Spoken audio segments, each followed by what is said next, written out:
Greetings to everyone from Gordon Fuller, President from 1981 to 1987.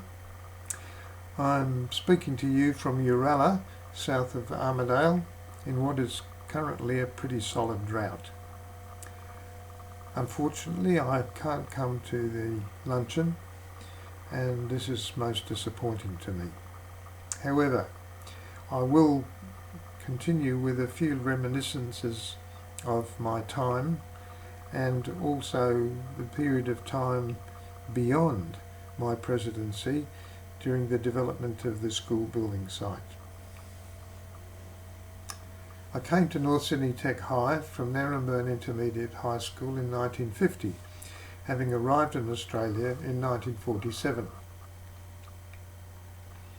My hard-working group during my presidency included Brian Johnson, Peter Flick, Neil Thompson, Frank Wood, who unfortunately passed away on the 16th of September, John Close, Phil Jones, Alan Livingston and Dick Hoskins, a pretty formidable group.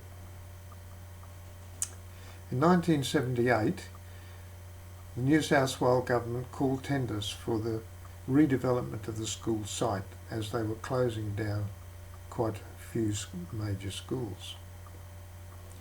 This galvanised the Old Lions Committee to start negotiations with the National Trust, which eventually, after a long period of time, put a preservation order on the building in March 1979. This was a good starting point. Ted Mack and I were students doing architecture at the University of New South Wales, and eventually Ted became Mayor of North Sydney Council in 1980. This gave us a good lead-in for further negotiations, which continued for the next few years, during which time we witnessed some pretty bad conservation works and lack of any maintenance, neglect and the deterioration of the school buildings, which was quite staggering.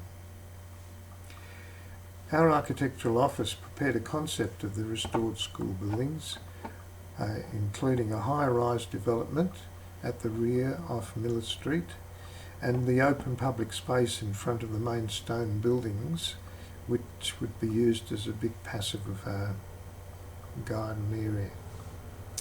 Needless to say, there were many reports and schemes prepared. Peter Flick, who'd become president in 1988, saw the commencement of construction on the site, and there's a lot of information in Greenies, which I think you should all read. Needless to say, the $400 million project had a pretty hectic lifespan, where builders went bankrupt, developers went bankrupt, and eventually the building was completed in 1992. It was not until 1999 that the site was added to the State Heritage Register. I would well remember our Old Lions supporter Dick Smith with Howard Lilly in 1992 organising to place a garbage bin on top of the school spire as a joke just before the official opening. There's a pretty good summary of what happened there, also in Greenies. This got quite a lot of reading matter in the local papers.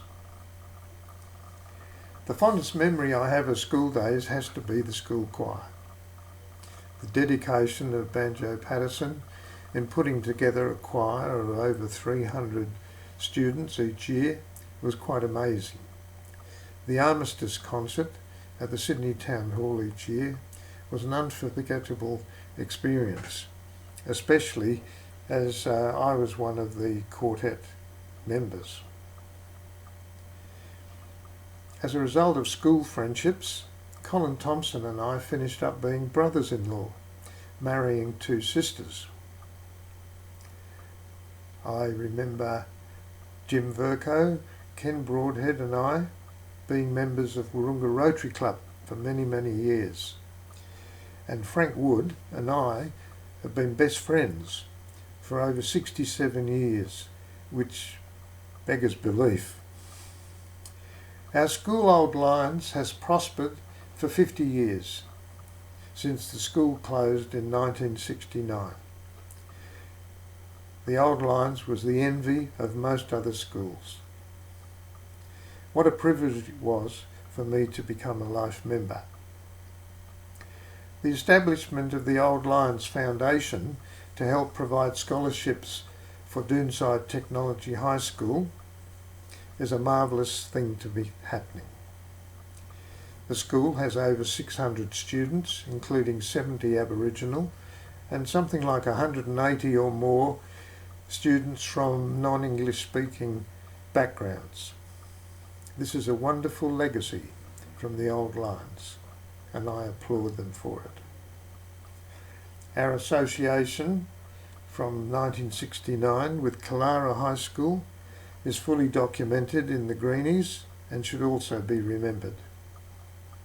Finally, my great respect must go to Alan McLean, President from 1973 to 1978, 1997 to 2000, and 2005 to 2007. His research and publication of the school history was a marathon task, and there would not have been an Old Lions without him. May I wish you all safe journeys in life, and that the strength of the Old Lions Foundation continues.